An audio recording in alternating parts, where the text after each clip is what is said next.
जय श्री राम जय छठी मैया।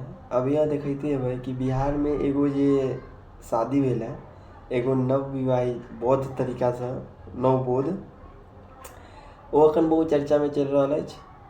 जे कथाकथित जे आदमी सब रहे छे, जे बहुत ज़्यादा ज्ञानी अपना आप के बुझे ओबीसी समाज से व्यक्ति आबि रहल है, ठीक है, यादव समाज से।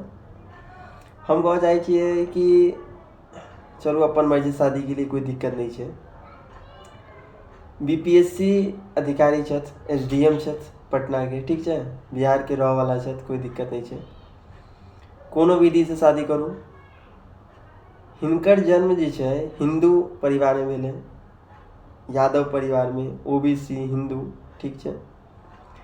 कोई जे सरकारी अनुदान के लाभ उठावे के भेल तो ई की गेलखिन, ओबीसी हिंदू छिए। कोई जे जेना किसो सरकारी भर्ती निकल है, किसी भी तरीका के एहन चीज है तो ओहिमे की डालने हथिन, हिंदू ओबीसी। लेकिन जब शादी करे के समय अल तभी की भ गेलै, नवबोध, ठीक है, नवबोध भ गेलै और भारतीय संविधान के साक्षी रह कर शादी केलकै, ठीक है। तो हमरा कहे के तात्पर्य है कि अगर अहाँ के ई सब चीज के अगर करे के है तो जहिया जन्म ले लिए तहिए कऽ लेबे के चाहिए, ठीक है। जखन अहाँ के ज्ञान आयल है 17 साल 18 वर्ष जे भी उम्र में अहाँ के ज्ञान आयल है वही उम्र में कऽ लेबे के चाहिए छलै। कोई भी सरकारी लाभ नहीं उठावे के चाहिए छलै, कैलाकि जहाँ तक जे संविधान में है जे बुद्धिस्ट के ई सब चीज नहीं है, ठीक है। जहाँ तक देखल जाए कि बुद्धिस्ट के कोई भी सरकारी लाभ नहीं है, सिर्फ हिंदू के है जे ओबीसी एससी एसटी समाज से अबैया ओकरा ई सब आरक्षण दिल जाए छै। जखन अहाँ के आरक्षण लेवे के टाइम आयल, जखन अहाँ के कोई भी सरकारी अनुदान लेवे के टाइम आयल तखन अहाँ हिंदू बन गेलिए। लेकिन जब अहाँ के शादी करे के समय आयल तखन अहाँ नवबोध बन गेलिए, ठीक है। तो ई की छै?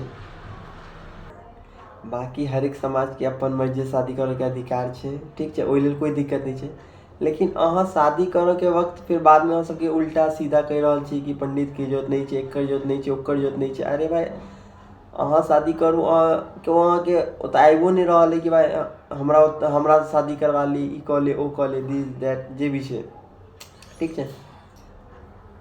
आप जे छै अहाँ शादी के लिए नवबोध तरीका से कि अहाँ के आवे वाला जे पीढ़ी है वो नवबोध कहलायत कि हिंदुए कहलायत से हमरा को, ठीक है। दुनू प्राणी यादव छथ, पढ़ल लिखल छथ, ठीक है।